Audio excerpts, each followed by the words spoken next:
నమస్తే welcome to Chitraseema 24 frames నేను మీ కృష్ణవేణి తెలుగు తమిళ కన్నడ భాషల్లో 150కి పైగా సినిమాల్లో ప్లేబ్యాక్ సింగర్గా 4500కు పైగా ప్రైవేట్ సాంగ్స్లో సింగర్గా 1500 పైచిలకే దేశ విదేశాల్లో ఎన్నో పెద్ద వేదికల మీద పర్ఫామ్ చేసిన పర్ఫార్మర్గా ఇవన్నీ ఒక ఎత్తైతే బుల్లితెర మీద మనం చూసే అద్భుతమైన సంగీత సాహిత్య కార్యక్రమాలకు వ్యాఖ్యాతగా ఇలా నిరంతరం గత 30 ఏళ్లుగా మనందరినీ అలరిస్తున్న పార్థసారథి గారు ఈరోజు మనతో పాటు ఉన్నారు. ఆలస్యం చేయకుండా ఆయనతో మాట్లాడేద్దాం. నమస్కారం సార్. నమస్కారం అండి. Thank you sir. అన్ని రకాలుగా జూనియర్ బాలు గారిని చూసినట్టుగా ఉంది మాకు. అంటే అన్ని రకాలుగా నాకు సందేహమే కానీ ఇందులో మాత్రం చూసినట్టే ఉంటుంది. అంటే కార్యక్రమం మొదలెట్టడమే తిట్టడం ఏమైనా భావ్యంగా ఉందా మీకు? ఇది కూడా బాలు గారి స్టైల్ ఏంటో. సరే ఓకే కానివ్వండి. ఇంకా మీరు అన్నాక మాట కన్నా ముందు పాట రావాలి మాకు. సో పాటతో మీరు బాలుగారు అన్నారు కదా, ఆయన పాటతోనే మొదలెడదాం. సంగీత సాహిత్య సమలంకృతే స్వరరాగ పదయోగ సమభూషితే హే భారతీ మనసా స్మరామి శ్రీ భారతీ శిరసా నమామి. సంగీత సాహిత్య సమలంకృతే సమలంకృతే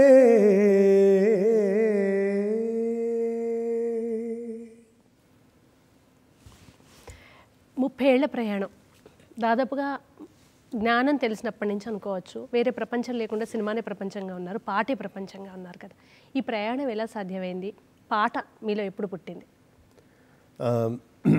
వాస్తవంగా పాట అనేది చిన్నప్పటి నుంచి ఉందండి. నేను ఇంజనీరింగ్ చదువుకున్నాను, ఇది చాలా చోట్ల చెప్పిందే. కాకపోతే ఏంటంటే I wanted to be a professional singer. ఇంట్లో పేరెంట్స్ ప్రోత్సాహం, గురువుల ఆశీర్వాదం. సో కాకినాడ మా జన్మస్థలం. మా నాన్నగారు కెమిస్ట్రీ ప్రొఫెసరు, మా ఇంట్లో సంగీతం ఉంది. మా చిన్నాన్నగారు మా ఇంట్లో మొట్టమొదటి మ్యూజిషియను నేమాని సూర్యప్రకాష్ గారు అని. ఆయన మల్టీ ఫ్యాసెటెడ్, ఆయన కంపోజర్, సింగర్, తబలా, మృదంగం ఇవన్నీ వాయిస్తారు. నేను పెండియాల నాగేశ్వరరావు గారికి, సాలూరు రాజేశ్వరరావు గారికి అసోసియేట్గా వర్క్ చేశారు, బాలు గారికి అసోసియేట్గా వర్క్ చేశారు. ఒక 700-800 డివోషనల్ ఆల్బమ్స్కి కంపోజర్గా చేశారు. సౌత్ ఇండియాలో ఉన్న సింగర్స్ అందరూ, యేసుదాస్ గారు, బాలు గారు, వాణిజ్యరామ్ గారు, సుశీల గారు, జానక్ గారు అందరూ ఆయన మ్యూజిక్ డైరెక్షన్ పాడిన వాళ్ళే. సో అలాగా మా ఇంట్లో ప్రొఫెషనల్ మ్యూజిషియన్ ఫస్ట్ ఆయన అయితే, తర్వాత నేను. ఇవాళ రోజున మా ఫ్యామిలీ నుంచి దాదాపు 7 అంటే నా నెక్స్ట్ జనరేషన్తో కలిపి ఒక 7 మ్యూజిషియన్స్ అట్ ప్రొఫెషనల్ లెవెల్లో ఉన్నారు. అంటే నెక్స్ట్ మీ పిల్లలు కూడా మ్యూజిక్ నేర్చుకున్నారు అంటే కంపోజర్ గానా సింగర్ గానా? మా అబ్బాయి ఇప్పుడు is doing an under grad course in music composing in London, యూకేలో చేస్తున్నాడు. మా చెల్లాయి కూతురు, అంటే మా చిన్నాన్నగారి కూతురు, మా ఒకే ఒక చెల్లాయి మాకు. అమ్మాయి, వాళ్ళ అమ్మాయి వైష్ణవి అని అమ్మాయి ఇప్పుడు she a prodigy, she a star singer. అలాగే మా పెద్దన్నయ్య కొడుకు is a mridangam player. 3 generation నెక్స్ట్లో. మా జనరేషన్లో 4. మా చిన్నాన్నగారి కొడుకు is one of the top most rhythm ప్రోగ్రామింగర్స్ in India. He plays for Devi Sri Prasad for the past 15. మీరు ఏవైతే హిట్ సాంగ్స్ అని గత 15 ఏళ్లలో వింటున్నారో, దేవి గారికి చేసినవన్నీ రిథమ్ ప్రోగ్రామింగ్, కీబోర్డ్ ప్రోగ్రామింగ్ మా అన్నయ్య చేస్తాడు. మా తమ్ముడు Kalyan Chakravarthy. Then my own brother is again a music composer. He's into independent rock music composing independent music ఏరియాలో ఉన్నాడు అతను. అలా యా. మనం ఎవరైనా గురువుల దగ్గర నేర్చుకుంటున్నప్పుడు విద్యార్థి, స్కూల్, మ్యూజిక్ ఏదైనా బాగా ఇష్టమైన గురువు ఉంటే వాళ్ళ ఇంపాక్ట్ ఖచ్చితంగా ఉంటుంది. బాడీ లాంగ్వేజ్ మారుతుంది, మన డిఎన్ఏ మనతో సంబంధం లేకుండా. అలా మీ చుట్టూ ఒక బాలుగారు ఆరా ఉంది. అది మీరు ఆయనతో చేసిన ప్రయాణం, మాట తీరు, బాడీ లాంగ్వేజు, జోక్స్తో సహా ఇమీడియట్గా స్పందించి అన్నీ మాకు బాలుగారిని, అసలు మీ చుట్టూ బాలుగారు ఉందేమో ఎనర్జీ అనిపిస్తుంది. ఇంత ఇంపాక్ట్ అభిమానం వలన, సావాసం వలన?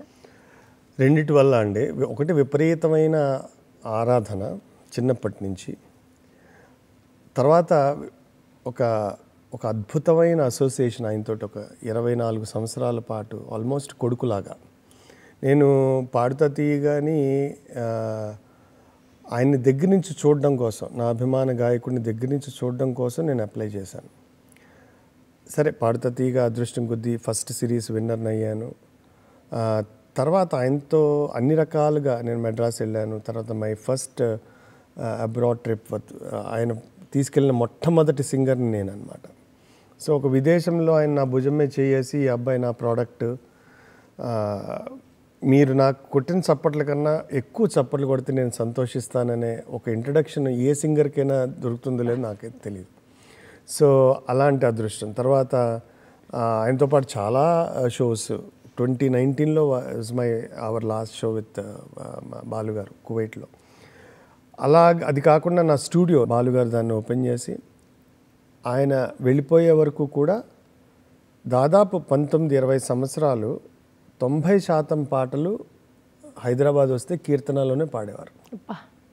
అంటే ఆయన ఒక 35-40 వేల పాటలు పాడారు అనుకుంటే అందులో కనీసం ఒక 4,000 పైచిలుకు పాటలు నా స్టూడియోలోనే పాడారు. నెలకి కనీసం ఒక వారం నుంచి 10 రోజుల పాటు నా స్టూడియోలో ఉండేవారు. ఒక పెళ్లివారి అట్మాస్ఫియర్ ఉండేది. ఇవన్నీ కాకుండా కష్టకాలంలో నేను ఏది అడిగితే అది చేశారండి.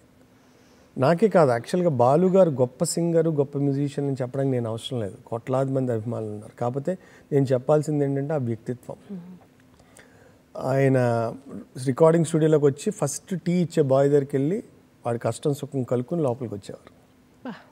ఎంతమందికి ఫీజులు కట్టారో, ఎంతమందికి హాస్పిటల్స్ బిల్స్ నా ద్వారా కట్టించారో నేను ప్రత్యక్ష సాక్షి. అది టా అని చెప్పట్లేదు. నేను ఆయన తరఫున హాస్పిటల్ బిల్స్ కట్టాను. ఆయన నా అకౌంట్కి ట్రాన్స్ఫర్ చేస్తే. ఇప్పుడు ఆయన లేరండి. ఇప్పుడు ఆయన మెప్పుకోల కోసం నాకేదో అవసరం వస్తుందని చెప్తే పొరపాటు. నాకు అవసరం కూడా లేదు. అలాగా ఎంతమందికి ఎన్ని రకాల సహాయాలు చేశారో మమ్మల్ని అయితే చెయ్యి పట్టుకుని నడిపించారు. అలా కాకుండా నేను చేసిన చాలా ప్రత్యేకమైన కార్యక్రమాలకి నేను తూము నరసింహదాస్ గారి కీర్తనలు ఒక షో చేస్తే 70 మంది పిల్లల చేత పాడిస్తే కేవలం స్వార్థం కోసం ఆయన అడిగాను. అంటే ఇప్పుడు మీ అక్కయ్య గారు అబ్బాయో లేకపోతే మా చెల్లయ్య కూతురు పాడితే ఎవరు చూస్తారు? ఏదో పాపులర్ నేమ్ ఉండాలి. అందుకని వాటికి కామెంటరీ చెప్పమని అడిగితే రూపాయి తీసుకోకుండా 70 కీర్తనలకి ఫలానా సింగర్ ఫలానా కీర్తన పాడింది చిరంజీవి అని ఒక అనౌన్సర్ లాగా. అలా కాకుండా నేను భాగవతం ఒక రియాలిటీ షో చేశాను. నేను ఎప్పుడు వెళ్ళినా ఫస్ట్ ఆయనకి చెప్తాను, ఇంతకు నేనేం చేయమంటారు అంటాను. మీరు ఫైనల్స్కి ఒక్కసారి జడ్జిగా రండి అని అడిగాను ఆయన్ని. నా స్వార్థం ఏంటంటే ఆయన తెచ్చిన పాడుతా తీయగలో నేను కంటెస్టెంట్గా వచ్చాను. ఇప్పుడు నేను రియాలిటీ షో నేను కండక్ట్ చేస్తున్నాను. సో ఆయన జడ్జిగా ఉండాలి అని. అంటే సాహిత్యానికి సంబంధించింది నేనేం చెప్తానంటే, సార్ మీకన్నా భాష మీద అభిమానించే వాళ్ళు ఎవరు ఉంటారు? అవన్నీ కాదని మీరు ఒకరోజు మొత్తం వచ్చి షూటింగ్ చేసి, that is the last shoot I did with him in 2020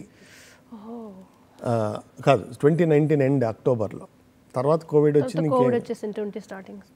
రూపాయి కూడా తీసుకోలేదు. నేను మామూలుగా ప్రోటోకాల్ ప్రకారం మీ పేమెంట్ అనే ఏదో అడిగితే, నేను తెలుగు భాషకి పట్టం కట్టండి, అది చెయ్యండి, ఇది చెయ్యండి అని ఊరూరా మైకులు పెట్టి చెప్తూ ఉంటాను. మీరు ఆ పని చేస్తూ ఉంటే దానికి వచ్చి నేను డబ్బులు తీసుకోవడం ఎంతవరకు న్యాయం చెప్పండి అని. అంటే చెప్పేది పాటించేవాళ్ళు ఎంతమంది ఉంటారు అంటే వాళ్ళ మీద లెక్కట్టచ్చు. అందుకని కేవలం ఒక మ్యూజిషియన్గా కాకుండా ఒక వ్యక్తిగా, ఒక భవిష్యత్ తరాలకి ఒక మార్గం చూపించిన మార్గనిర్దేశకుడిగా ఆయన ప్రభావం నా మీద చాలానే ఉందండి. చిత్రసీమ 24 ఫ్రేమ్స్లో చిన్న విరామం తీసుకుందాం.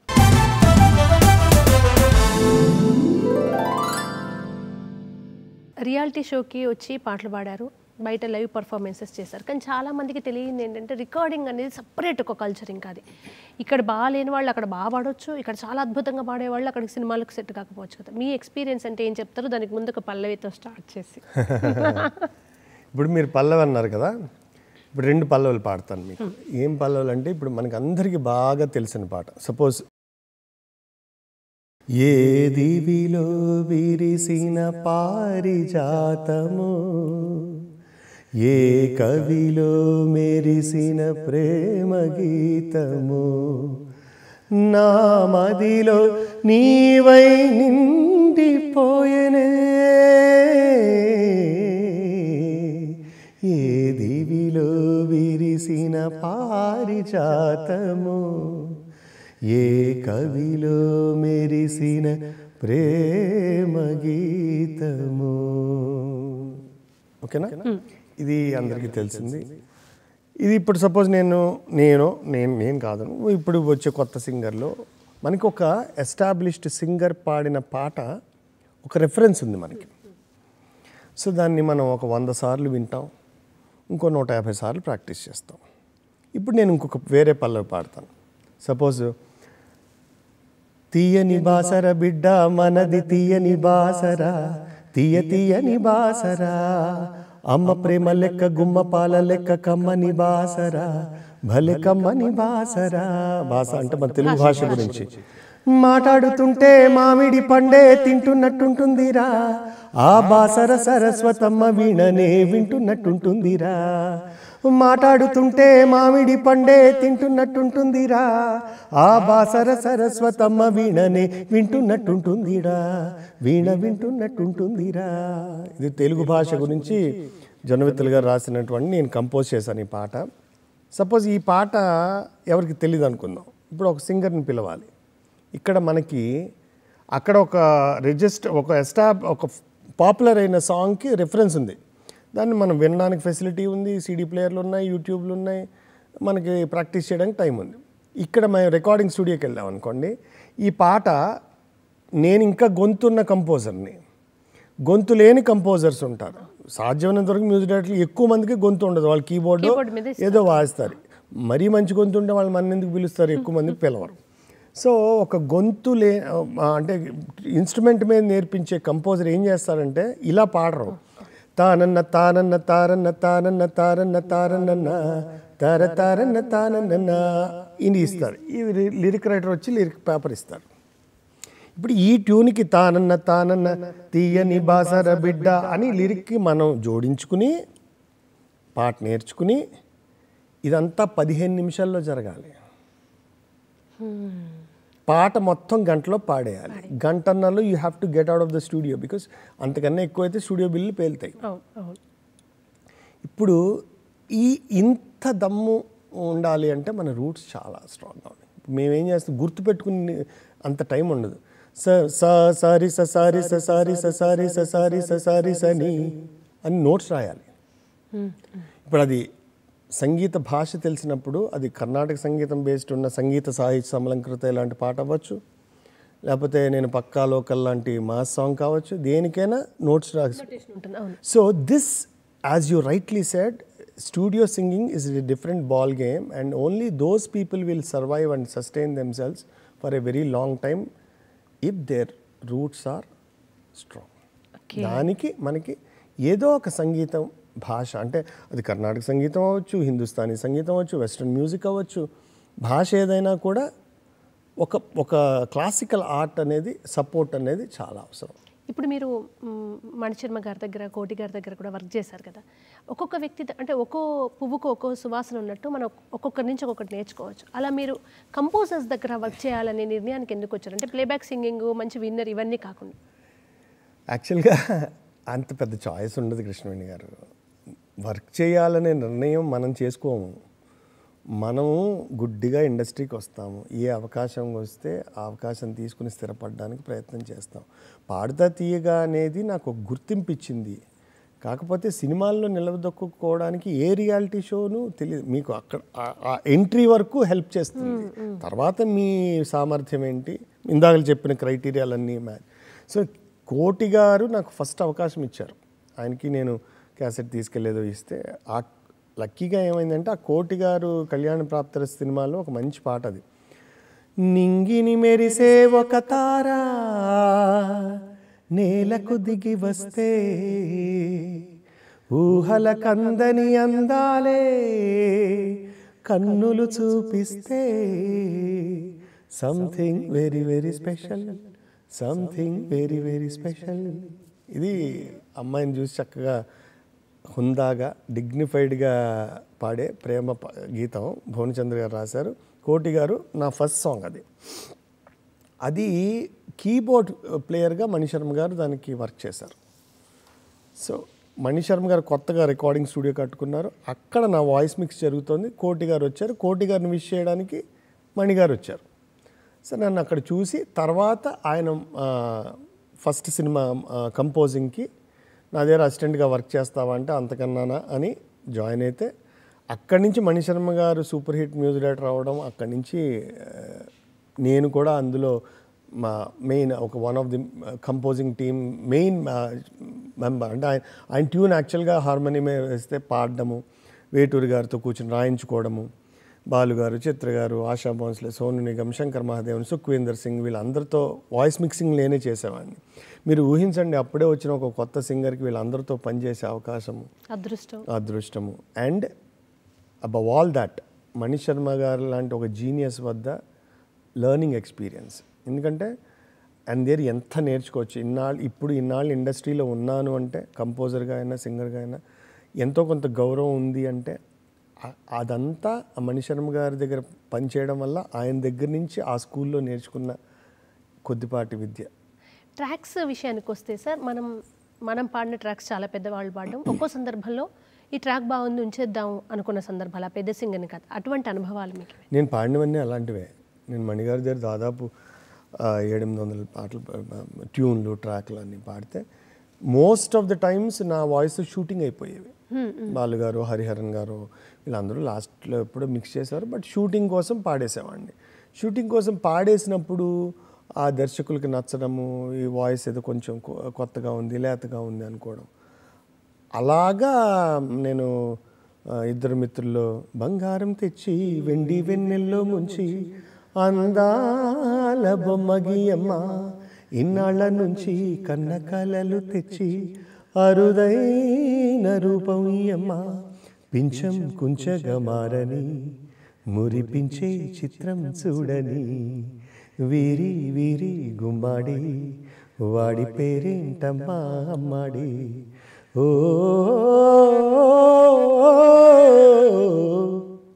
ఇది నేను చిత్ర గారు షూటింగ్ పాడేశాం. బాలుగారు పాడాలి పాట, రాఘవేంద్రరావు గారికి పాట నచ్చింది. అది ఒక యునీక్ ఫ్లేవర్ ఉంది వాయిస్లో. బట్ అగైన్ చిరంజీవి గారికి అప్పట్లో మేల్ సింగర్కి ఒక కొత్త అవకాశం రావడము, అది కూడా టాప్ హీరోకి రావడం చాలా కష్టం. బికాస్ వాళ్ళకి కూడా ఫ్యాన్స్ ఎలా రిసీవ్ చేసుకుంటారు అనేది. అందులోనూ ఆ సినిమాలో ఈ ఒక్క పర్టికులర్ సాంగ్ చాలా ఇంపార్టెంట్ సిచ్యువేషనల్ సాంగ్, ఎమోషనల్, అద్భుతమైన స్టోరీకి సంబంధించినటువంటి పాట, very important song. But Raghavendra Rao గారికి, చిరంజీవి గారికి బాగా నచ్చింది, మణిగారు ఒప్పుకున్నారు, నా అదృష్టం బాగుంది, ఆ పాట హిట్ అయింది. పాట మీద మీ పేరు రాసి పెట్టింది. ఇప్పుడున్న సందర్భంలో మీరు అన్నట్టుగా, ఇంతకు ముందు అన్నట్టు, ఒక సింగర్ సస్టైన్ అవ్వడమే కష్టం. అవకాశం వస్తే ఫస్ట్ ఆ సింగర్ గొంతు గుర్తుపట్టలేకపోతున్నాం, ఎవరే పాట పాడారు. ఇప్పుడు మీరు అందరూ పాడితే, ఈవెన్ మల్లికార్జున గారు మీ గొంతును మేము గుర్తుపడతాం, ఇది పార్థు గారు పాడారు, ఇది మళ్ళీ పాడారు, ఇది బాలుగారు. ఇప్పుడు గుర్తుపట్టలేము. బై మిస్టేక్లో ఒక పెద్ద సినిమా హీరోకి వచ్చిందంటే వాళ్ళు ఆ పేరుతో ఒక 10 ఏళ్ళు బతికేస్తారు హాయిగా.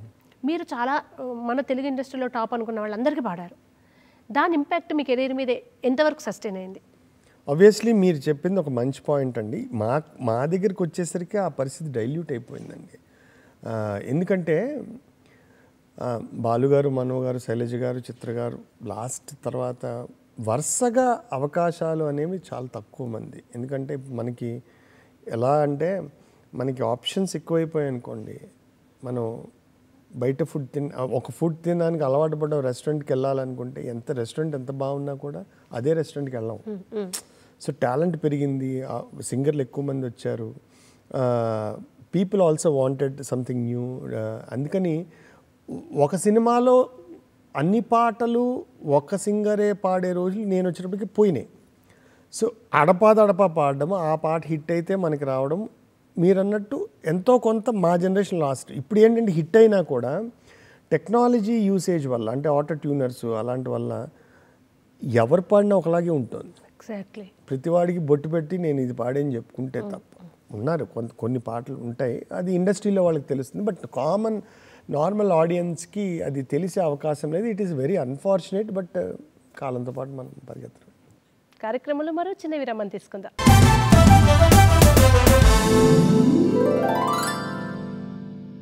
మీరు సింగర్ నుంచి కంపోజర్గా ఒక టర్న్ తీసుకున్నారు కదా, ఇది ఏ క్రమంలో తీసుకున్నారు, ఎందుకు తీసుకున్నారు? అది క్రమం ఏం లేదండి. యాక్చువల్గా నేను వచ్చిన 2-3 ఏళ్ళని కంపోజింగ్ మొదలెట్టాను. అప్పుడు వేరే పేరుతో చేసేవాడిని. ఎందుకంటే అప్పుడున్న పరిస్థితుల్లో, ఇప్పుడు చాలా బ్రాడ్గా థింకింగ్ కూడా బ్రాడ్గా అయిపోయింది. అప్పుడున్న కంపోజర్లు, అప్పుడున్న పరిస్థితులు ఏంటంటే సింగర్ అనేవాడు కంపోజ్ చేస్తే మిగతా కంపోజర్లు పిలిచేవారు. ఇవ్వరు. అవును. సో అందుకని వేరే పేరుతో చేసేవాడిని. మోహన అని. నేను 1919లోనే ఉన్నికృష్ణన్ గారితో ఒక ఆల్బమ్ చేశాను. అది ఇట్ వాస్ సచ్ అ బిగ్ హిట్ అని ఆదిత్య మ్యూజిక్ ఇప్పుడు కూడా శ్రీకృష్ణ దర్శనం ఉంటుంది. So for me composing, singing, ఇంకోటి అనేం చూడండి, it is music. It's all about music. I'm a musician. రేపు అవకాశం లేదనుకోండి, ఏదైనా మ్యూజిక్ చేయాలనుకోండి, ఎవరి దగ్గర అసిస్టెంట్కి వెళ్ళి పని చేస్తాను. I know what is done. చక్కగా వాళ్ళు చెప్తారు, వాళ్ళకి ట్రాక్ పాడతాను, లేకపోతే వాళ్ళతో పాడిస్తాను. ఒక విద్య ఉంది కదా. సో నేను now I teach regularly. I teach, I compose, I sing, I perform on stage. So anything about music is bliss, అంతే. మీరు కంపోజ్ చేయడం స్టార్ట్ అయ్యాక సినిమాల కన్నా ఎక్కువగా డివోషనల్ ఆల్బమ్స్, అంటే పార్థసారథి అనగానే ఆయన డివోషనల్ బాగా చేస్తారు అని, ఈ మార్క్ ఒక్కొక్కసారి మంచి, ఒక్కొక్కసారి ఒక ముద్ర పడ్డం అనేది మైనస్ అవుతుంది కదా. మీకు ఇది ఎలా వచ్చింది అసలు ఈ మార్క్? నాకు సినిమా కంపోజర్గా అవకాశాలు వచ్చినా అందులో ఎక్కువ అదృష్టం లేదండి. కొన్ని సినిమాలు చేశాను. ఈ సినిమాలు రిలీజ్ అయిన 2-3 సినిమాలు అటర్ ఫ్లాప్ అయ్యాయి. కొన్ని సినిమాలు రిలీజ్ అవ్వలేదు. సో దాంట్లో నా ప్రమేయం ఏం లేదు. ఇప్పుడు 15 ఏళ్ల క్రితం ఉన్న నా మెంటాలిటీకి అప్పుడు ఎక్కువ యాంగ్జైటీ ఉండేది. ఎందుకు ఇలా అవుతుంది? So when success is something which is not there in your hands, if you bother too much about it, then you lose that minute also అనేది ఇప్పటికీ ఉంటుంది, ఒక్కొక్కసారి అనిపిస్తుంది. సో నేను ఇప్పుడు ఏం చేశాను, ఆ తర్వాత నాకు నేను చెప్పుకుంది ఏంటి అంటే, నీకన్నా 11 మంది ముందు ఉన్నారని నువ్వు నిరుత్సాహపడుతూ కూర్చుంటావా? ఇవాళకి పొద్దున్న లేస్తే పార్థు గారు మిమ్మల్ని కలవచ్చా, మా అబ్బాయిని ఒకసారి మీరు వింటారా, నేర్పిస్తారా, లేకపోతే మీ స్టూడియోలో మాకు ఒక అవకాశం ఇస్తారా మీ కంపోజిషన్స్లో అనుకునే పరిస్థితిలో ఉన్నాను. నాకన్నా 79 మంది వెనకాల ఉన్నారు. వీళ్ళని చూసి నేను హాయిగా ఉన్నాం అనుకుని ముందుకెళ్ళినా, లేకపోతే నాకున్న నేను దేవి ప్రసాద్ గారు కలిసి పనిచేసాం. యాక్చువల్గా దేవి నాకు కూడా కొంచెం సీనియర్. మేము ఇద్దరం మణిగారి దగ్గర వర్క్ చేసాం చాలా చోట్ల. ఇప్పుడు చాలామంది, ఆయన సూపర్ స్టార్. తమ్మనైతే నాకన్నా మూడు జనరేషన్ల తర్వాత వచ్చారు. ఆయన ఇంకా పెద్ద స్థితిలో ఉన్నారు. ఎవరి అదృష్టం వాళ్ళది. అలా అని నేను సాధించింది కూడా చాలానే ఉంది. So I told myself, you be grateful for what you have in life. God has given you something. So మీరు ఇందాక అన్న క్వశ్చన్కి, నేను సినిమాలు ఎక్కువ చేస్తే అవి ఎక్కువ రికగ్నిషన్ రాలేదు. నాకు సైమల్టేనియస్గా నాకు పని కావాలి, ఎప్పుడు నేను పని చెయ్యాలి. సో నాకు ఎక్కువ డివోషనల్స్ వచ్చాయి, అవే చేస్తూ వెళ్ళాను. దాకా నాకు ఒక మార్క్ ఉండింది, పాడడం, కంపోజ్. ఇప్పటికీ even today I work for 16 hours a day all about music. Okay okay okay అవును, మీరు డిఫరెంట్ రియాలిటీ షోస్, తర్వాత భాషకు సంబంధించి, పద్యాలకు సంబంధించి చేస్తున్నారు. అండ్ ఆధ్యాత్మికంగా ఆదిత్య మ్యూజిక్లో హనుమాన్ దండకం అనుకుంటే హయ్యెస్ట్ వ్యూస్ ఇప్పటికీ మీ మార్క్ అది. మీరు మన ఆధ్యాత్మిక గీతాల గురించి మాట్లాడడానికి ముందు ఒక మంచి, ఎక్కడనున్నా నీతడు దిక్కై మా దశ తిరిగి కాక, దిక్కై మా దశ తిరిగి కాక. ఇది హనుమాచార్యుల వారి కీర్తన. కొన్ని కొత్త కీర్తనలు, ఒక 100-120 కీర్తనలు కంపోజ్ చేసే అవకాశం వచ్చింది. సరసుడు చతురుడు జగదేక గురుడు పరమాత్ముడు అఖిల బంధువుడు, హరిలోకోత్తరుడితడే, హరిలోకోత్తరుడితడే, నామతి సిరితో బాయక చలగిగాక, ఎక్కడనున్నా నీతడు దిక్కై మా దశ తిరిగి కాక, దిక్కై మా దశ తిరిగి గాక. నేనేం చేస్తున్నా, ఎక్కడనున్నా ఈ డబ్బులతో, ఈ కీర్తితో వచ్చే అహంకారం నా తలకెక్కకుండా చూడు భగవంతుడా, ఎక్కడనున్నా నీతడు, ఇతడే మా దిక్కు. ఆధ్యాత్మిక గీతాల కంపోజింగ్ అందరూ చాలామంది ఏమనుకుంటారు కంపోజింగ్ అన్నిటికీ ఒకటే కదా అనుకుంటారు. బట్ ప్రోగ్రామింగ్ కానివ్వండి అదంతా మీరు ఏం చెప్తారు? డిఫరెంట్ ఏంటి వీటికి దానికి మధ్య అనేదానికి? భాష అండి. భాష మీద మక్కువ.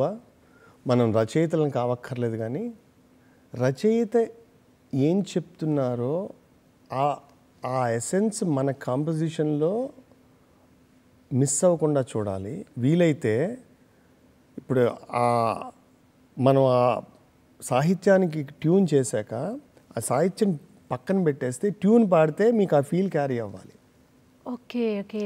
నేను వేటూరు గారితో, విశ్వనాథ్ గారితో చాలా పని చేశానండి. విశ్వనాథ్ గారు రాసిన పాటలకి కంపోజ్ చేశాను. ఆయన ఎప్పుడు ట్యూన్ని ఈ జనరేషన్ లాగా ట్యూన్కి ఎత్తో కుదరదు ఆయనకి. సో ఇప్పుడు ఆయన కాశీ మీద ఒక పాట రాసి ఒకరోజు పొద్దున్నే 7:30కి ఫోన్ చేసి పార్సారిది 4 లైన్లు రాసుకో అని చెప్పి కంపోజ్ చేయి అంటే నాకు కాళ్ళు వణుకుతూ ఉన్నాయి. నేను ఒక అరగంట తర్వాత ఫోన్ చేసి చెప్తాను గురువుగారు అని. కాశీ క్షేత్రం గురించి పల్లవి రాశారు ఆయన. విశ్వనాథ్ గారు రాశారు. కంటి ముక్కంటి నగరు గంటి, కంటి నగధరుని ఇంటినే గంటి. నగధరుని ఇంటి ఇల్లు అది. కంటి మిన్నేటి ఝరుల సుడులునే గంటి, కంటి నిండార తానమాడిన గంగా భవాని గంటి, కంటి ముక్కంటి నగరు గంటి. ఆయన లాంటి మనిషి ఆయన రాసి పొద్దున్న 7:30కి చాలా అదృష్టవంతుండండి. నేను అలాగా ఎవ్రీ 3 డేస్కి ఒకసారి ఫోన్ చేస్తూ ఉండేవారు. పేపర్ పెన్ ఉందా అనేవారు. అంటే ఆయనకి ఏదో ఐడియా వచ్చింది, ఆయన నేను వినిపించాలన్నమాట. ఇప్పుడు I miss all those things. అరగంట తర్వాత ఫోన్ చేసి ఆయనకి వినిపించాను.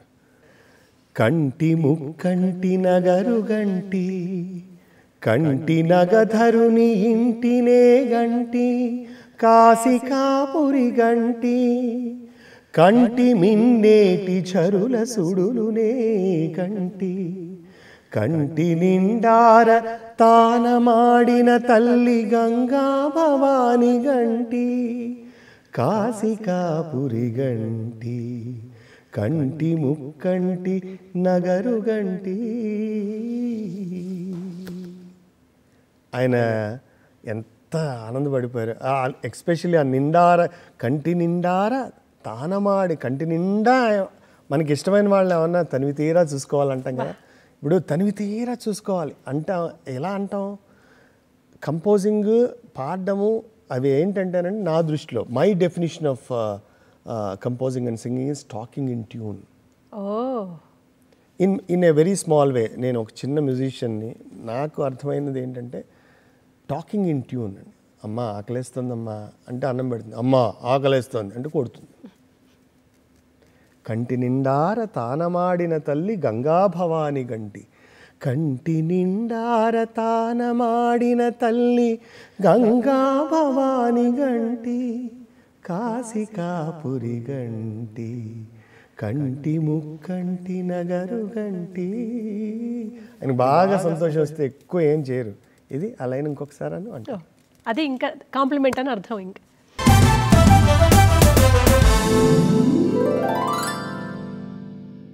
లిరిసిస్టులంతా మిస్ అవుతున్నారు. అంటే కంపోజర్స్ ఒక సాహిత్యాన్ని ఆస్వాదించి ప్రేమించి దానికి ట్యూన్ చేయడం అనేది, ఫస్ట్ లిరిక్ ట్యూన్ చేయడం లేదు, ట్యూన్కి లిరిక్ రాస్తున్నారు, అది తర్వాత సంగతి. బట్ ఇంతగా భాష మీద పట్టున్న ఒక కంపోజర్ దొరికితే లిరిసిస్ట్ ఆత్మ ఆనందపడుతుంది అట్లీస్ట్. అది ఇప్పటి లిరిసిస్టులు అందరూ వ్యక్తిగతంగా చాలా సందర్భాల్లో మాట్లాడుకుంటున్న విషయం. మేము మంచి కంపోజర్స్ని మిస్ అవుతున్నాము, మా అక్షరాన్ని ప్రేమించే వ్యక్తుల్ని మిస్ అవుతున్నామని. అండ్ మీరు వ్యాఖ్యానం విశ్వనాథ్ గారి గురించి వచ్చింది, సీతారామ శాస్త్రి గారు నా ఉచ్ఛ్వాసం కవనం. అంటే అది దాన్ని ఏమనాలంటే వాళ్ళు లెజెండ్స్ అనలేం, సినిమా ఇండస్ట్రీకి భగవంతులు, వాళ్ళు దేవుళ్ళు. వాళ్ళు సంగీతం, ఇటు సాహిత్యం, అంటే దర్శకత్వం, అన్ని గుళ్ళల్లో అర్చక స్వామి లాగా అనిపిస్తారు నాకు మీరు ఆ ప్రోగ్రామ్స్ వాళ్ళందరూ చేస్తుంటే అద్భుతంగా. అసలు ఎలా అండి అది ఇందులో మాత్రం మీరు అదృష్టమే అండి. అంటే మీరు సింగర్గా కంపోజర్గా పక్కన పెడితే అసలు పూజిస్తున్నట్టే. ఇంకా మీరు ఆ అవకాశం ఎలా అంత గొప్పగా? చాలా బాగా చెప్పారు కృష్ణవేణి గారు, ఎంత బాగా చెప్పారు. నిజంగా భగవంతుడి ముందు అర్చకుడే కదా, భగవంతుడి ఇదిని తర్వాత స్వామి అని పిలుస్తాం మనం. ఆయన అలాంటి అదృష్టం నిజంగానే బాలు గారితో, విశ్వనాథ్ గారితో, వేటూరి గారితో, సీతారామ శాస్త్రి గారితో మీలాగే మొన్న ఎవరో ఒక కామెంట్ పట్టారు, ట్రోల్ చేసేవాళ్ళు ఉంటారు, ఏదో ఇంక రకరకాలు ఉంటాయి, మీకు సోషల్ మీడియా ఫోన్ ఉంది కదా. నాకు ఈ మధ్య ఒక సిమిలర్ కామెంట్ ఒక ఆయన పంపించారు, మీ గురించి ఎవరో కామెంట్ పెట్టారు పార్థు గారిని, ఒక ఫ్రెండ్ పంపించారు. ఏంటంటేట, వీళ్ళందరూ ఎంత మహానుభావులో, పార్థు గారు వీళ్ళందరికీ హనుమంతుల్లాగా అన్నాడు ఆయన. అసలు అంతకన్నా అదృష్టమా? నిజంగానే నేను మొదట్లోనే చెప్పాను, అర్హత కన్నా అదృష్టమే ఎక్కువ. నేను స్వాతి కిరణం సినిమా చూస్తున్నప్పుడు 9వ క్లాస్ ఇప్పుడు థియేటర్లో చూశాను. అందులో ఒక పాట ఉంటుంది, ప్రణతి ప్రణతి ప్రణతి అని సినారాయణ రెడ్డి గారు రాసిన అద్భుతమైన పాట. అది మమ్మూటి కాకలు తీరిన బాలమురళీకృష్ణ లాంటి సంగీత విద్వాంసుడి క్యారెక్టర్లో ఆయన కంపోజ్ చేస్తే అది అంతే గంభీరంగా ఆ నాటరాగంలో ఒక దర్పం ఉట్టిపడుతూ ప్రణతి ప్రణతి ప్రణతి ప్రణవనాద జగతికి ప్రణుతి ప్రణుతి ప్రణుతి ప్రథమ కళా సృష్టికి ప్రణతి ప్రణతి ప్రణతి. ఇందులో చూడండి, పాడే దాంట్లో ఆయన హావభావాల్లో, ఆ కంపోజిషన్లో, ఆయన ఎంచుకున్న రాగంలో అంత గాంభీరము, ఇదిగో నేను పాడుతున్నాను మీరు వినండి అన్నట్టుగా ఉంటుంది. క్యారెక్టర్ కోసమే అది డిజైన్ చేయాలి. సినిమా పాట క్రియేట్ చేయడం ఎందుకు అంత గొప్ప విషయం చెప్తున్నా మీకు. అదే పల్లవి తీసుకెళ్ళి ఒక అప్పుడే వికసిస్తున్నట్టు పువ్వు లాంటి ఒక చిన్న కుర్రాడు ఒక తనకి చేతనైన స్టైల్లో కాంపిటీషన్లో పాడితే ప్రణతి ప్రణతి ప్రణతి ప్రణవనాద జగతికి ప్రణుతి ప్రణుతి ప్రణుతి ప్రథమ కళా సృష్టికి. ఇక్కడ అసలైన ప్రణతి ఉంది. నేను ఆ రోజు నిద్రపోలేకపోయాను. ఒక కంపోజరు ఇంత డిఫరెంట్ కంపోజిషన్స్ ఎలా చేయగలరు? ఇది ఎందుకు చెప్పానంటే, అప్పుడు నిద్రపోలేకపోయాను, అది అవకాశం ఇప్పుడు నాకు వచ్చింది. సేమ్ అవకాశం. ఒక శ్రీశైలంలో మొదలుపెట్టాం శివాష్టపది అని ఒక స్టోరీ, విశ్వనాథ్ గారి స్టోరీ. శివుడి మీద ఒక పల్లవి రాశారు వేటూరి గారు. ఎంత వేడిమి పాలమందున ఎంత వేదన గళమునందున ఎన్ని వెతలో అన్ని కథలు తెలుసురా జీవేశ ఈశ. నువ్వు అనుకుంటావు మా కష్టమే ఉంది, నా కష్టం ఒక్కడదే, నువ్వు ఇంతమంది కష్టాలని ఆ వేడిని ఇక్కడ పెట్టుకున్నావు, పాలమందును పెట్టుకున్నావు, పాలభాగంలో వాళ్ళందరి కష్టాలను గళంలో విషం రూపాలు పెట్టుకుని నువ్వు మోస్తున్నావు, నీదంతా కష్టం శివయ్య అని పల్లవి రాశారు. సరే నాకు ఇచ్చారు. ఇప్పుడు ఏంటి అన్న అంటే, నేనన్నా గురుగారు ఇది ఎవరు పాడితే మన సిచ్యువేషన్ అంటే, మనం ఇందాక నేను శ్రీశైలం వెళ్తున్నాం కారులో, కొంతమంది నడిచి వెళ్తున్నారు, నేను విశ్వనాథ్ గారు వేటూరి కారులో వెళ్తున్నాం, మా విజయ్ కుమార్ గారు, కొంతమంది నడుస్తుంటే అప్పుడు అనుకున్నాం, మనదా భక్తి, ఇన్నోవా ఏసీ కార్లో వెళ్తున్నాము, వాళ్ళు నడుచుకుంటూ వెళ్తున్నారు ఏదో ఊరు నుంచి, వాళ్ళదా భక్తి. ఇవాళ విఐపి టికెట్ దొరికితేనే మనం తిరుపతి టికెట్లు బుక్ చేసుకుంటాం, బ్రేక్ దర్శనం దొరికితేనే. మనదా భక్తి, 11 గంటలు తిండి తిప్పలు మానేసి సామాన్య లైన్లో వెళ్ళే వాళ్ళదా భక్తి. అలాగా ఆ కామన్ మ్యాన్ పాయింట్ ఆఫ్ వ్యూలో ఇది కంపోజ్ చేసి ఒక మంచి జానపదం బాడీలో ఉండాలన్నారు. నేను సరే అని ఆయనకి, ఎంత వేడిమి పాలమందున ఎంత వేదనా గళమునందున ఎన్ని వెతలో అన్ని కథలు తెలుసురా జీవేశాయిషా. ఇది ఒక ఆయనకి మంచి ఒక మహాదేవన్ గారి టైప్ కైండ్ ఆఫ్ రిథమ్, జించిక్ జించిక్, అది చాలా ఇష్టం ఆయనకి. దగ్గా రిథమ్ అంటారు బేసిక్గా. చేశాను, ఆయనకి చాలా నచ్చేసింది. ఓకే, మధ్యలో ఒక ఏడాది గ్యాప్ వచ్చింది, మళ్ళీ స్టూడియోకి వచ్చి రికార్డ్ చేద్దామని జస్ట్ ఆయన వారు వెళ్ళిపోయే ముందు స్టూడియోకి వచ్చారు. ఈ పాట ఏది పల్లవి వినిపించన్నారు, వినిపించాను. ఇది ఎందుకు ఇలా చేసావు అన్నారు. అంటే అయిపోయింది, ఆయనకి ఆలోచన మారిపోయింది. క్రియేటర్ కదా, అస్సలు ఆయన మైండ్ మామూలుగా ఉండదు. అదేంటి గురుగారు, మీరే కదా ఒక common man point of view నుంచి, ఆ కామన్ మ్యాన్ శివుడి గురించి ఫీల్ అవుతున్నట్టు చేద్దాం, జానపద బాణీలో చేద్దాం అన్నారు. ఓ అలా అన్నానా? అలా అంటే బాగానే ఉంది, కానీ అసలు ఇది పార్వతీదేవి ఫీల్ అయితే అన్నాడు ఆయన. వా ఇప్పుడు ఇంతమంది ఇన్ని కోట్ల మంది జనాల కష్టాలని నా మొగుడు భరించి వాళ్ళందరికీ మేలు చేస్తూ ఆయన విషం పెట్టుకున్నాడే, ఆయన ఇంత వేడి భరిస్తున్నాడే, ఆయన ఇంత కష్టాన్ని భరిస్తూ శ్మశానాల్లో తిరుగుతూ వాళ్ళందరికీ మేలు చేస్తున్నాడే అని కట్టుకున్న పెళ్ళం ఫీల్ అయితే అనే చేస్తే ఎలా ఉంటుంది అన్నారు. అది మొదటికి వచ్చింది మన పని అనుకున్నా. Director is the captain of the ship అంటారు కదా.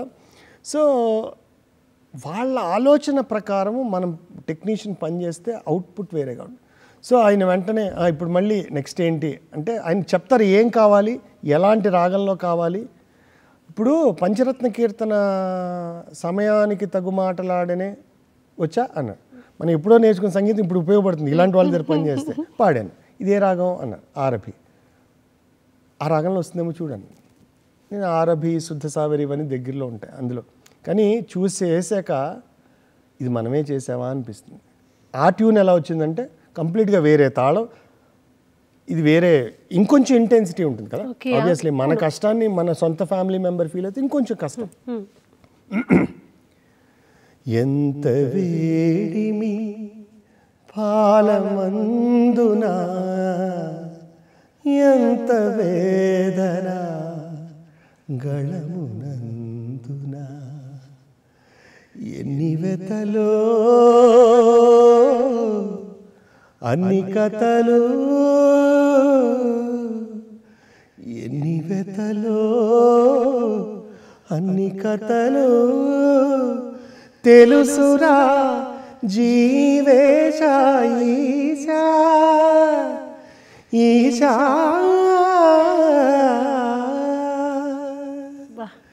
ఎంత వేడిమి పాలమందునా ఎంత వేదన గళమునందునా. అసలు ఆ ట్యూన్ వేరే, ఆ తాళం వేరే, ఈ ట్యూన్ వేరే, ఈ తాళం టెంపోతో సార్ మరి ఎంటీగా ఇస్తే ఏం కదని ఆల్రెడీ అది ఒకటి ఉంది అక్కడ. అది మొత్తం డిలీట్ చేసి ఎరేజ్ చేసి మళ్ళీ ఇప్పుడు కొత్తగా అంటే సబ్ కాన్షియస్లో అది కొంత ఉంటుంది కదా ఇంపాక్ట్. అది మొత్తం మర్చిపోయేలాగంటే అబ్బా మీరు ఏది 7th క్లాస్లో ఫీల్ అయ్యారో అది సేమ్ వచ్చి మళ్ళీ చూడండి ఎంత అదృష్టం అంటారు. అదే దర్శకుడు నాకు మళ్ళీ ఇలాంటి ఒక అవకాశం ఇస్తారు. బ్యూటిఫుల్ బ్యూటిఫుల్ సాంగ్ మాకోసం. యా కుడి కన్ను అదిరినే అదొక మళ్ళీ ఆ కంటి ముక్కంటి సాంగ్ తర్వాత ఇది సినిమా కోసం 5 కంపోజర్లు పిలిచారు ఆయన.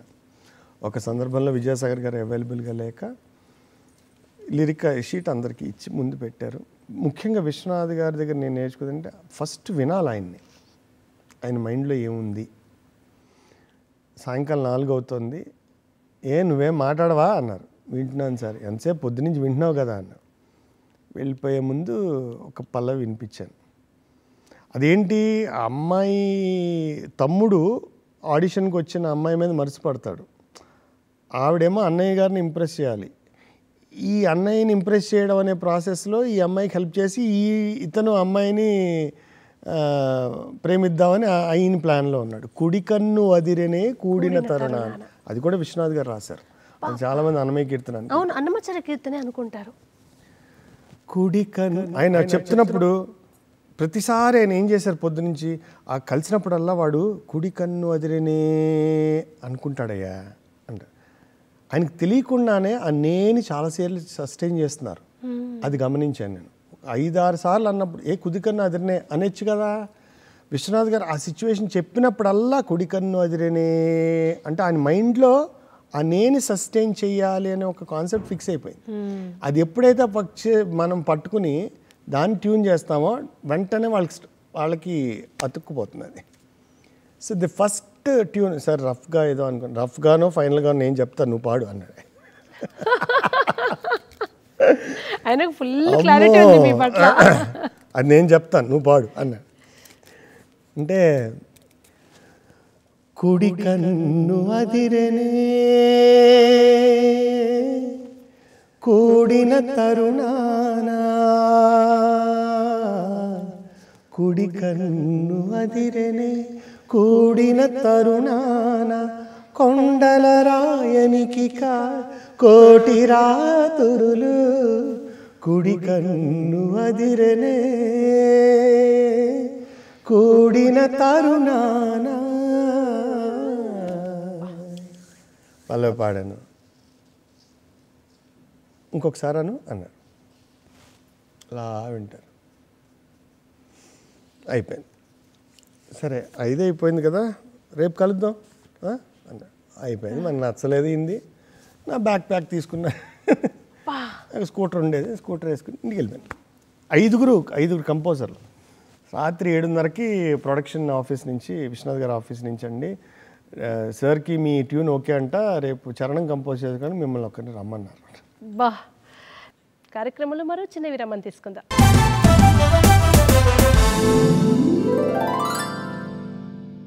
వ్యాఖ్యానం అనే బాక్స్లోకి ఎలా వచ్చారు? అండ్ సాహిత్యం, మీరు సంగీతం సాహిత్యం ఇప్పుడు వేరే అయ్యాయి కానీ ఒకప్పటిదాకా కలిసి ఉన్నాయి అవి. సాహిత్యానికి సంబంధించి సీతారామ శాస్త్రి గారు లాంటి సాహిత్యం కూర్చొని మొత్తం అదే మాట్లాడడం అంటే కొంచెం ఒక రకమైన భయం అవుతుంది. అంటే అంత పెద్ద సాహిత్యాన్ని మనం వ్యాఖ్యానం స్థానంలో కూర్చొని చేయడం, దానికి ఎలా ప్రిపేర్ అయ్యారు, ఏం వర్కౌట్ చేశారు? వ్యాఖ్యానం చేయడం అనేది అది అసంకల్పితంగా జరిగిన వ్యవహారమేనండి. మా మిత్రులు కొంతమంది, రామ్ చెరువు గారు అని హ్యూస్టన్లో ఉంటారు, వాళ్ళందరూ ఆర్డెంట్ ఫ్యాన్స్ ఆఫ్ విశ్వనాథ్ గారు. వాళ్ళు విశ్వనాథ్ గారితో ఇలాంటి ఒక సిరీస్ చేయాలి, ఆయనతో సంభాషించి ఆయన ఒక్కొక్క సినిమాని అనలైజ్ చేస్తూ చేయాలి అని అలా మొదలెట్టాం. ఆయన చాలా డిస్కరేజ్ చేశాను. నేను విశ్వనాథ్ గారికి బాగా సన్నిహితంగా ఉండేవాడిని కాబట్టి నన్ను అప్రోచ్ అయ్యారు. నాకు వాళ్ళు కూడా చాలా మంచి మిత్రులు. నేను యూఎస్ వెళ్ళినప్పుడల్లా వాళ్ళ ఇంట్లో ఉండడం అలా. నేను వాళ్ళు వద్దండి, డబ్బులు పోతాయి, ఇప్పుడు ఎవరు చూడరు, తీసుకోరు, ఇదంతా పోతుందంటే, కొన్నాళ్ళ తర్వాత డబ్బులు పోయినా పర్లేదండి, మనం చేద్దామనే పరిస్థితికి వచ్చి విశ్వనాథ్ గారి దగ్గరికి వెళ్ళడం, ఆయన ఒప్పుకోవడం, అలాగా మొదలైంది. సో ఎత్తుకోవడమే విశ్వనాథ్ గారిని ఇంటర్వ్యూ చేయడం, అది కూడా ఒక ఎపిసోడో అర్ధగంటో కాదు, ఒక 2.5 ఏళ్ల పాటు నడిచిందండి. పైగా ఎలా అంటే సింహం బోన్లో ఉన్నట్టుండేది. నాకు నా ఉచ్ఛ్వాసం కావడానికైనా నాకు మంచి లిరిక్ టీమ్, స్క్రిప్ట్ టీం ఉన్నారు. సిరివెన్నెల గారి శిష్యులు కొంతమంది, మా ఫ్రెండ్స్ చాలా మంచి టాలెంట్, శతగ్ని, యశ్వంత్, కిరణ్ గారు. ఇందులో నా పాత్ర నాకు విశ్వనాథ్ గారు చేసినప్పుడు అసలు నాకు ప్రొడక్షన్ కూడా నేను హ్యాండిల్ చేశాను. ఏమీ తెలియదు. ఒక పక్క నుంచి అవన్నీ చూసుకుంటూ నేను వ్యాఖ్యానం చేయడం అనేది కొత్త. పైగా పెద్దవాళ్ళతో ఎలా ఉంటుందంటే వాళ్ళు ఒక దాంట్లోంచి వెళ్ళిపోతూ ఉంటారు. నేను ఏదో సప్తపది గురించి మాట్లాడుతుంటే ఆ పాటకి ఎలా అండి ఇన్స్పిరేషన్ అంటే మీరు అడిగినట్టు అడిగితే, నేను ఇవాళ పొద్దున 3:30 గంటలకి లేచినప్పుడు టీవీ పెట్టాను, లక్ష్మీకాంత్ ప్యారలాల్ ఆంధీ సినిమాలో పాట వస్తుంది, ఆ పాట ఇలా ఉంది, ఏ రాగం అది అంటారు. మళ్ళీ మీరు అక్కడ తీసుకొచ్చి కూర్చోబెట్టాలి అంటే అదండి, అవునండి, కరెక్టేనండి, ఈయన వెళ్ళిపోతున్నారని నాకు తెలుసు. పైగా అది కాదండి, నేను సప్తపది అడుగుతున్నాను అన్నాం కదా, మర్యాద కాదు ఫస్ట్. 2 విశ్వనాథ్ గారి గబుక్కన ఏదైనా ఎవరికైనా ఆ స్థాయిలో ఉన్న వాళ్ళకి కట్ చేయడం బాగుండేది, కోపం వచ్చే అవకాశాలు ఉంటాయి. మెల్లగా కరెక్టేనండి, ఆ రాగం, ఇప్పుడు ఆ రాగంలోనే మన మహాదేవన్ గారు ఇలా చేశారు, ఆ మహాదేవన్ గారు సప్తపదిలో చేసినట్టు అని. అది కాక మళ్ళీ ఇది ఒకటి చాలదనంటే మళ్ళీ చిరంజీవి గారు, మళ్ళీ వెంకటేష్ గారు, మళ్ళీ సుమలత గారు, జయప్రద గారు, వీళ్ళందరూ. అయ్యో బాబాయ్, it was very tough for me, but I enjoyed it. At a time మనం ఏమైనా తప్పు మాట్లాడినా వాళ్ళు అక్కడ క్వశ్చన్ చేస్తారు నిర్మోహమాటంగా, ఏం మాట్లాడుతున్నారు. శాస్త్రి గారితో కొంచెం రిలేటివ్గా it was very easy, because నేను ఆయన దగ్గర చిన్నప్పుడు చదువుకున్నాను, బాగా చనువు ఉండేది, బాబాయ్ అని పిలుస్తాను. కొన్నిసార్లు ఆయనతో చనువుగా బాబాయ్ అది కాదు బాబాయ్ అని మారం చేస్తున్నట్టుగానే పోట్లాడతాను కూడా కొన్ని సందర్భాల్లో. ఆయనతో అంటే అది ఆయన ఇచ్చిన చనువు, అది సినిమా వల్ల వచ్చింది కాదు. సినిమాలో ఆయన లెజెండరీ రైటర్, నేనేదో మామూలు సింగర్, అది వల్ల కాదు. అంతకుముందు పరిచయం, ఆయనతో నేను ఆయన వేసిన నాటకాల్లో యాక్ట్ చేశాను చిన్నప్పుడు. యాక్టింగ్ కూడా చేశారు ఎప్పుడోనండి, మీరు ఊరుకోండి. మీరు మీ గళం నుంచి ఒకటి ఇళయరాజు గారి పల్లవి, ఒకటి రెహమాన్ గారి పల్లవి, మీకు ఇష్టమైన ఇంకొక పల్లవి కలికి మేనిలో కలిగే స్పందనం, కలికి మేనిలో కలిగే స్పందనం, ఇలకు వెన్నెలకు జరిగే సంగమం, కలికి మేనిలో కలిగే స్పందనం ఇలకు వెన్నెలకు ఇలకు వెన్నెలకు జరిగే సంగమం కలికి మేనిలో కలిగే స్పందనం కలికి మేనిలో. మీరు నన్ను బోల్డ్ ఇంటర్వ్యూలు చేయాల్సి వస్తుందండి. ఈ పాటకి ఎక్స్పీరియన్స్ చెప్పాలి అంటే క్విక్గా చెప్తాను. బాలుగారు నేను యుఎస్లో పాడుతా తీయగాకి ఒక ఎపిసోడ్కి గెస్ట్గా వెళ్ళాను. తర్వాత నెక్స్ట్ డే ఎపిసోడ్కి సీతారామ శాస్త్రి గారు గెస్ట్. ఇది కొలంబస్ ఒహాయోలో, ఇది పిట్స్బర్గ్లో. ఇక్కడి నుంచి ఇక్కడికి 3 hours జర్నీ. ముందు రోజు రాత్రంతా బాలుగారు నేను కూర్చుని బాలుగారు మహమ్మద్ రఫీ పాటలు పాడి నాకు వినిపించారు. అదొక అదృష్టం. 3 గంటల సేపు SPB sings only for Parthu అంటే మీరు చూసుకోండి. అయిపోయిందా, నిద్ర వస్తుందని అడిగారు. నిద్ర కాదు అసలు ఏమీ రాదు. నెక్స్ట్ డే ఇద్దరం కారు ఎక్కాం, పిట్స్బర్గ్కి వెళ్తున్నాం. మా దేవుడి పాటలు విందామా అన్నారు ఆయన. నేను రాత్రి అంతా మీ దేవుడి పాటలే కదా, ఇప్పుడు మా దేవుడి పాటలు విందాం అన్నా అని నా ఐప్యాడ్లో ఉన్న బాలుగారి పాటలు ఆయనకి వినిపించాయి, కొత్తవి అంటే రేర్గా వినేవి. అంటే ఆయనకి కొత్త కాదు, కొన్ని ఆయన మర్చిపోయారు. అందులో ఇదొకటి పాడి వినిపించా. అరే అంటే గుర్తుంది కానీ చాలా రోజులు అయిపోయింది కదా, ఎవరు స్టేజ్ మీద బాగుంది పాట అని అదొకటి. తర్వాత జానక్ గారు ఇందాకలా చెప్పినట్టు ఒక అన్నమయ్య కీర్తన నా కంపోజిషన్ పాడడానికి స్టేజ్ ఇక్కడికి వచ్చారు, నా స్టూడియోకి వచ్చారు. అప్పుడు ఆవిడకి కూడా పాడి వినిపించా. ఇది ఎలాగా ఇలకు వెన్నెలకు భలే తిరిగి మళ్ళీ అన్నాను. ఇదేదో హనుమంతుడి మీద కుప్పి గంతులు మీరు తమాషా అంటే లేదు నాన్న బాగా అంటున్నావు నువ్వు, మళ్ళీ ఇంకోసారి చిన్న పిల్లాడిని అని వాళ్ళ పాటలు వాడికే వినిపించాను. సో ఇది ఇళయరాజా గారికి సంబంధించి. అది కూడా శాస్త్రి గారు రాసిన పాట నాకు చాలా ఇష్టం.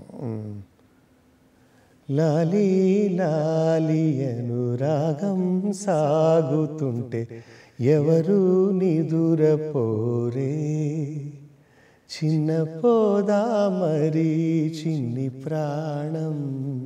డబ్బింగ్ సాంగ్ సీతారామ శాస్త్రి గారు రాసింది. కాసే వెన్నెలకు వీచే గాలులకు హృదయం కుదుట పడదే, అంత చేదా మరి వేణుగానం. కళ్ళు మేలుకుంటే కాలమాగుతుంద భారమైన మనసా, పగటి బాధలన్నీ మరచిపోవుటకు ఉంది కాదయి ఏకాంత వేళ. లాలి లాలి అనురాగం సాగుతుంటే ఎవరు నిదురపోరే, చిన్న పోదా మరి చిన్ని ప్రాణం. 4 questions. అదొకటి ఉందా?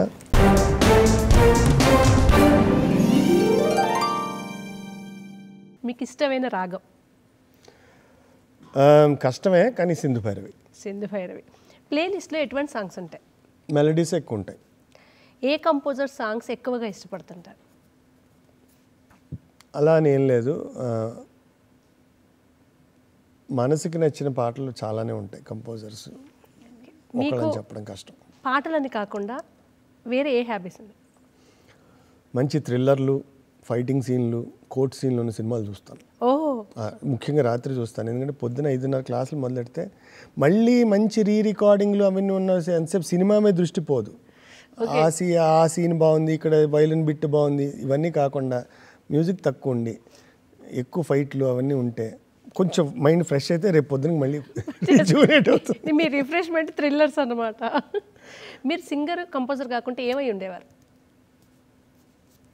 ఏమో తెలియదు, పెద్దగా దాని గురించి ఎప్పుడు ఆలోచించలేదు. బాలుగారి పేరు చెప్పకుండా వేరే ఎవరైనా మీ ఇష్టమైన సింగర్? చాలామంది ఉన్నారండి. హరిహరన్ గారు ఒక జానర్లో ఇష్టము.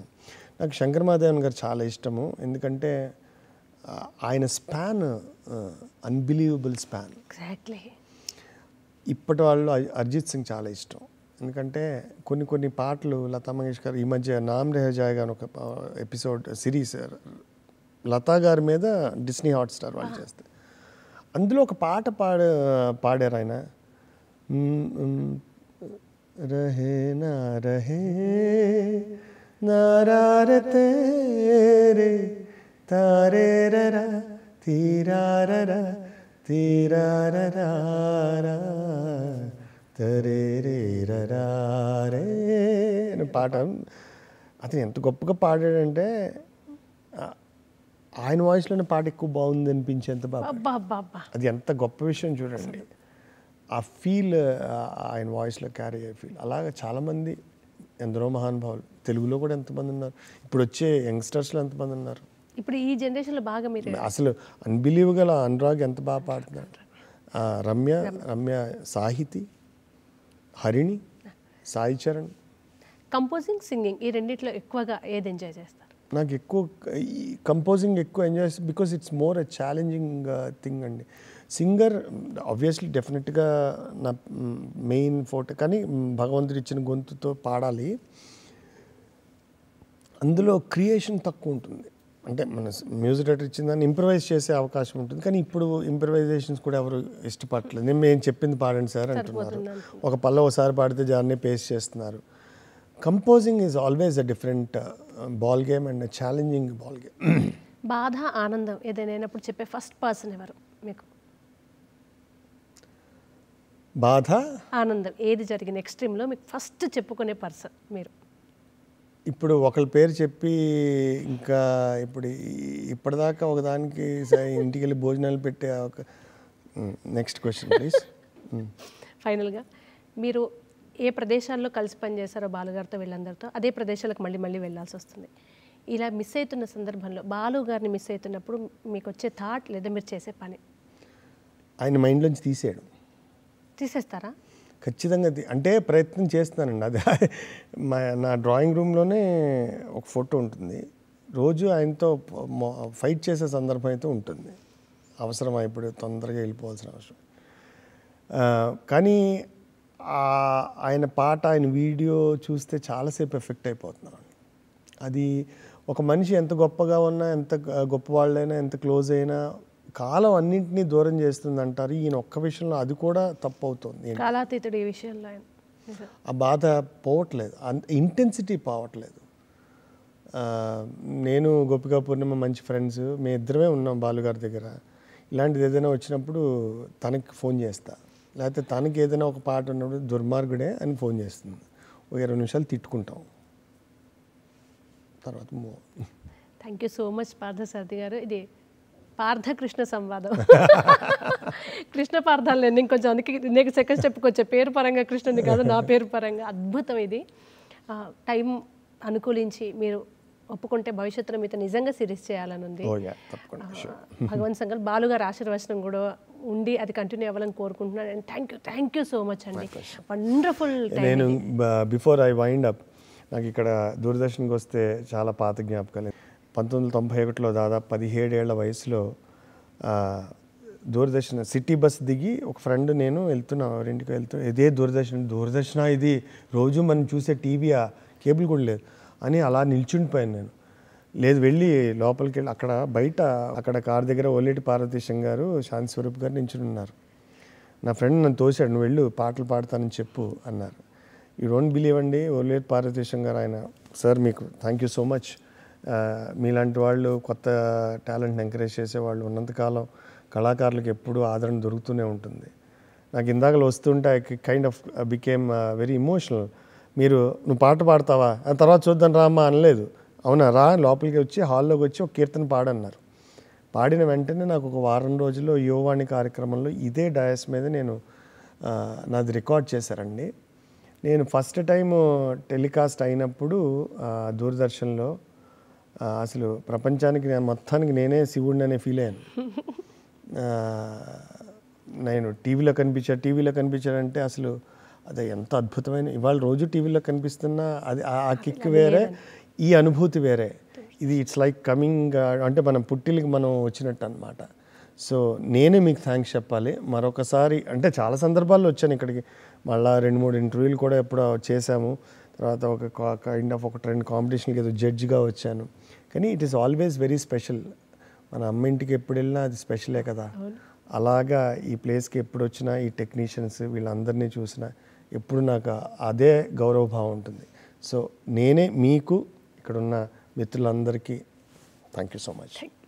చూసారు కదండి, ఇది ఇవాల్టి చిత్రసీమ కార్యక్రమం. మరొక ఎపిసోడ్లో మరొక గెస్ట్తో మళ్ళీ కలుస్తాను. అంతవరకు సెలవు మరి. నమస్కారం.